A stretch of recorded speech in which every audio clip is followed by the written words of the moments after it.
मैंने कुछ महीनों के अंदर में कुछ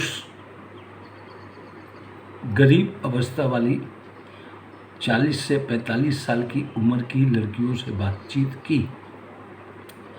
उसमें उनकी जो परेशानी, जो उनको तकलीफ़, जो उनका कष्ट में जीवन बीता, उसके बारे में मेरे को कुछ जानकारी हासिल उनके द्वारा बोला गया बातों से हमको मालूम पड़ा। आज के समय में और पहले के समय में स्त्रियों पर कितना ही जुर्म होता था, वो उफ तक नहीं करती थी और पूरी ज़िंदगी अपनी उसी प्रकार बिताते हुए चली जाती थी।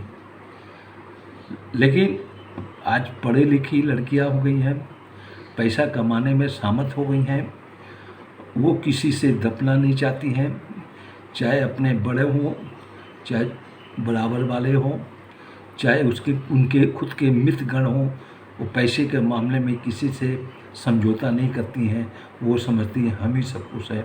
यहाँ तक उसका पति भी हो या सास ससुर भी हो, किसी से भी उसका जीवन यदि व्यतीत होता है तो उसमें वो समझौता नहीं करती है। वो अलग हो जाती है, अपना अलग से एंजॉयमेंट करती है, अपना लाइफ अलग से बिताती है। लेकिन कुछ महिलाएं जिनसे मैंने बात किया, उससे ये जानकारी हासिल हुई, अपना छत जो होता है, एक छोटा सा घर भी होता है, उसमें जो सुकून मिलता है उसका कोई बराबरी नहीं है।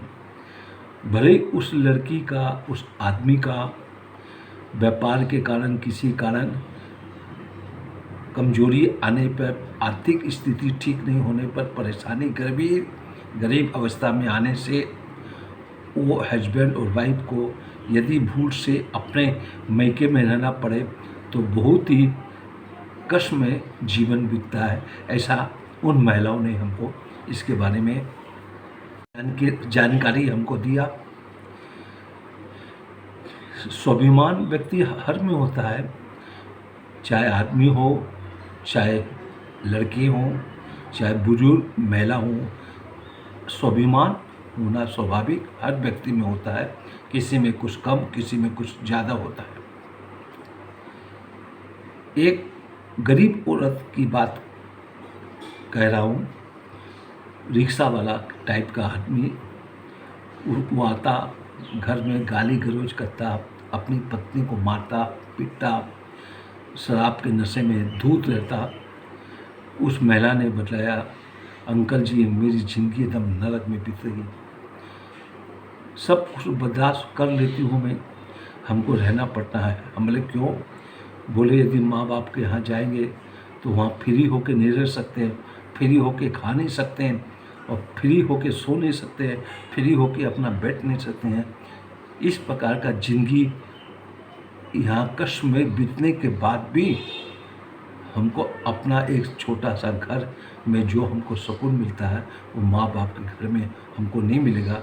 क्योंकि यहाँ पर ताना बोला जाता है, ताना कसा जाता है और व्यंग कसा जाता है, और बीच बीच में हमको वहाँ पर रहते थे अपने माँ बाप के यहाँ, लेकिन वहाँ पर हमको दलित होना पड़ता था, नौकरानी के माफिक वहाँ पर काम करना पड़ता था। टाइम से हम सो नहीं पाते थे, टाइम से समय पर हमको खाना नहीं मिलता था, बहुत ही परेशानी होती थी।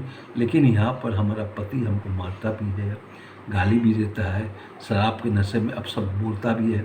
तो वहाँ का माँ बाप के यहाँ रहने से बजाय यहाँ पर सुकून मिलता है। लेकिन वही यदि पढ़ी लिखी लड़की हो,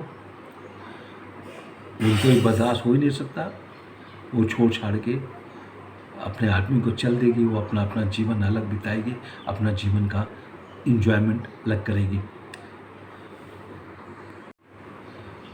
और एक दूसरी महिलाओं से मैंने ऐसी बातचीत की, उसका भी वही कहना, अपने घर में स्वतंत्र है कि किसी भी अवस्था में अपना जीवन बड़े आराम से बीत सकता है।